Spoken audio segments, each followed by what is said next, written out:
नमस्कार मंडळींनो, आज आहे शिवजयंती. शिवजयंतीच्या सगळ्यांना खूप खूप शुभेच्छा. बाळा, आपण कुठं चाललोय?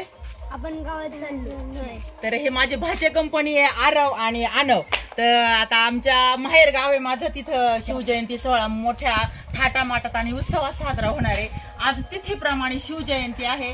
तिथे आमचा अनुबाळ. बाळा, तू काय करणार आहे? शिवाजी महाराजांची शिवगर्जना देणार आणि आरव पवाडा म्हणणार आहे. तर आम्ही सगळ्यांनी आवरले सावरले. तर मी इकडे दाखवते कोण कोण आलेलं आहे. इकडं आमची आरू बाळाची ते मम्मा साथी आवर. इकडं माझा भाऊ. तर सगळ्यांनी आवरलेलं आहे. तर आम्ही निघालेलोच आहे. बाई, आवरलं का? आवरले, पिल्ल्याला आवरून घालते. हा, चला मग चला. सगळ्यांची आवरा सावर चाललेली आहे. तर आता निघालेलोच आहे आम्ही गावामध्ये.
अष्टपदार वेष्टित न्यायालंकार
नका. तर सुरुवात ही शून्यातूनच झाली.